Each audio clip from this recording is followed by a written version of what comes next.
Universal Studios is about to bet big on horror.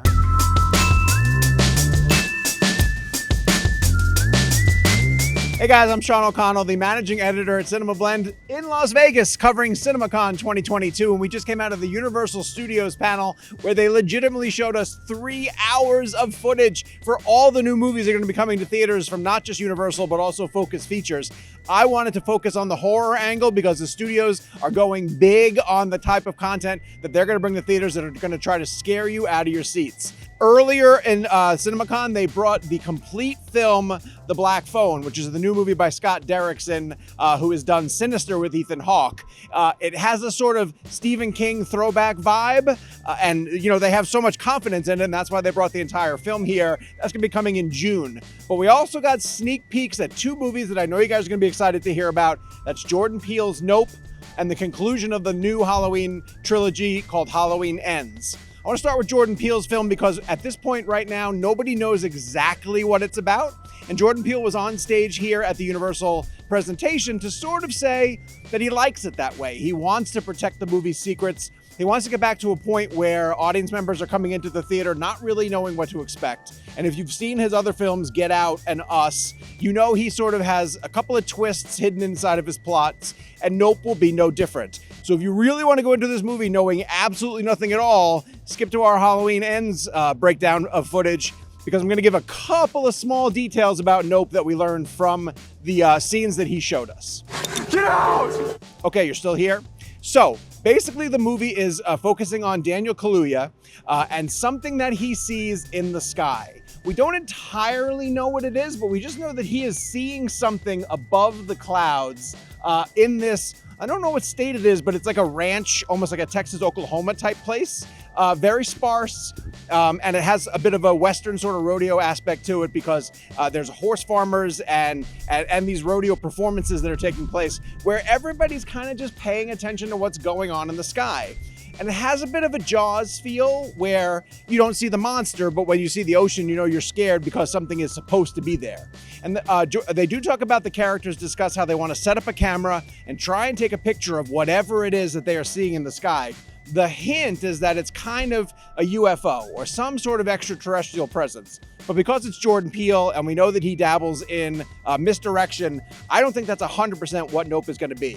What he said about the type of movie that he wants to make, though, is he wants to make a horror movie that is aimed at people who don't necessarily go to horror. The type of people who, when you say, hey, we're going to go check out a scary movie, their first reaction is, nope, I'm not going to go see that. Or, nope, you're not going to scare me. I think it's great. I think that's the type of audience that I want him to appeal to because he's such an intelligent filmmaker.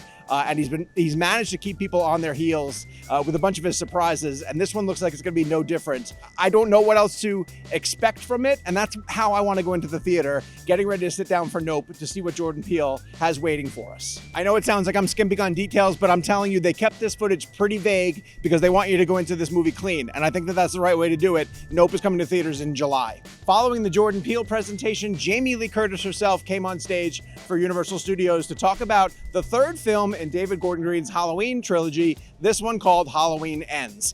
Now, she is basically horror royalty, and when she came on stage, she knew that. She knew that she'd been doing this franchise for 44 years and seemed genuinely touched that she's been able to play Laurie Strode for all that time. Basically, she was 19 when she was in the first Halloween movie, and she knows the impact that that character has had and that this franchise has had on horror in general. She basically bragged about the fact that the term final girl was invented to describe Laurie Strode as being the survivor who makes it till the end of the movie and basically lives to appear in sequels, or in Jamie Lee Curtis's case, several sequels. With Halloween Ends, she says that this is going to be the confrontation that all of the screams and all of the scares and everything in the Halloween franchise has been building to. The trailer that they showed was mostly a legacy trailer. It showed a bunch of footage from the early John Carpenter films. It showed some footage from the first 2 David Gordon Green films. And the very end of it was new footage from Halloween Ends of a kitchen confrontation between Laurie and Michael.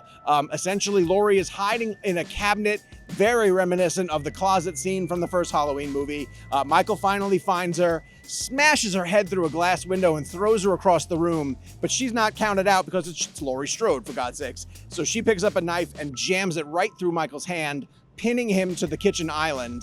And the footage concludes with Michael sort of impaled and on a table as Laurie tilts a large blade over him to show him his reflection in the blade. Very, very chilling. And, you know, like I said, Jamie Lee Curtis has said that this is going to be the end of this saga of Laurie Strode. So I know that she's made multiple sequels, but they are bringing this character to a close. And this final confrontation with Laurie and Michael is going to be everything that the franchise has been waiting for.